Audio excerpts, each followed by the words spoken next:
এখন আমি বেরিয়ে পড়েছি তারাপীঠ যাওয়ার জন্য। আরে না না, বীরভূমে নয়, মেদিনীপুরে। আমাদের এখান থেকে 1.5 ঘন্টা দূরত্বে পাঁশকুড়ার তারাপীঠে, যেটা অনেকের কাছে দ্বিতীয় তারাপীঠ নামেও পরিচিত। অনেকদিন ধরেই মনটা তারা মায়ের কাছে যাওয়ার জন্য কেমন করছিল, আর এখন এই মুহূর্তে বীরভূমে যাওয়ার সেরকম প্ল্যানও হয়ে উঠছিল না। তাই আজকেই বিকালে হঠাৎ প্ল্যান করে বেরিয়ে পড়লাম পাঁশকুড়ার দ্বিতীয় তারাপীঠের উদ্দেশ্যে। আর বেরোনোর টাইমও কেস হয়ে গেছিল ভাই। তোমরা তো জানোই আমি এখনো পর্যন্ত একা গাড়ি নিয়ে বেরোই না, কাকু পাশে থাকলে তবেই। এই বেরোনোর প্ল্যান করে জাস্ট কাকুকে বেরোতে বলেছি, ব্যাস অমনি জোরদার লেভেলের বৃষ্টি চলে আসে। তার আগে পর্যন্ত পুরো রোদ ছিল, আমি তো ভাবলাম বেরোনোই হবে না। তারপর তারা মায়ের মিরাকেল কিনা জানি না, কিছুক্ষণ পরেই বৃষ্টি কমে ওয়েদার পুরো ক্লিয়ার হয়ে যায়। আর তারপর এই যে ড্রাইভার সিটে বসে পড়েছি। তবে হ্যাঁ, আজকে আমি একদম পারফেক্ট টাইমে কোলাঘাট এসে গেছি। আধ ঘন্টারও কম টাইম লাগলো। ফিলিং হেভি ড্রাইভার ভাই। আসলে আমি চাইছি দিনের আলো থাকতে থাকতে মন্দিরে পৌঁছে যেতে, নয়তো একটু চাপ হয়ে যেতে পারে। ওইদিকে রাস্তাটা একটু খারাপ শুনেছি, তাই চাইছি যতটা তাড়াতাড়ি সম্ভব পৌঁছাতে। এমনিও 5টার পরেই বেরিয়েছি। চলো, মেচোগ্রাম পর্যন্ত আমি ড্রাইভ করে চলে এসেছি। এবার আমি পজিশন চেঞ্জ করে কো ড্রাইভার সিটে চলে আসি। এবার বাকি রাস্তাটা গুগল বাবা আর লোকজনকে জিজ্ঞাসা করতে করতে যাবো। এই যে এখান থেকে এখনো 27 মিনিটের মতো লাগবে। আর আমি ভাবছি মন্দির খোলা থাকবে তো, খোলা না থাকলে ভাঙা মন আরো ভেঙে যাবে ভাই। তারা মায়ের নাম করে যাই, আশা করি সব ভালোই হবে। সানসেটের টাইমে ভিউটা বেশ খুব সুন্দর লাগছে।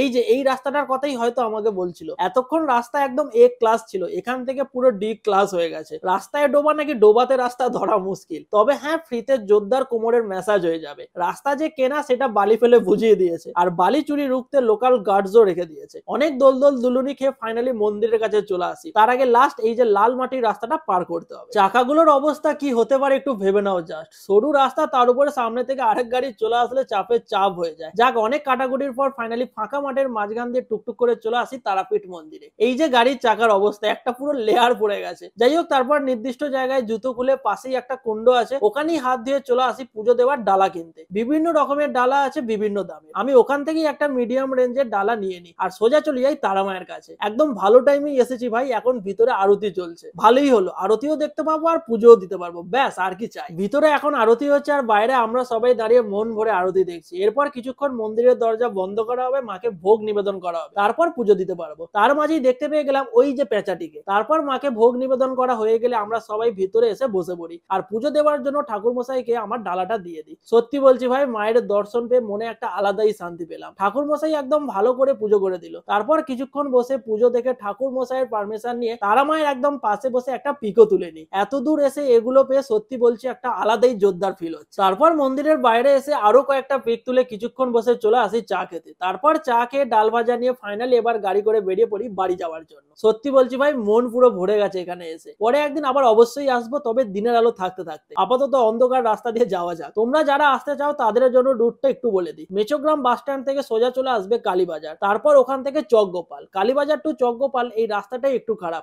আশা করি পরের বার আসলে ভালো রাস্তাই দেখতে পাবো। চলো, আবার দেখা হবে নেক্সট ব্লগে। ততক্ষণে সবাইকে টাটা।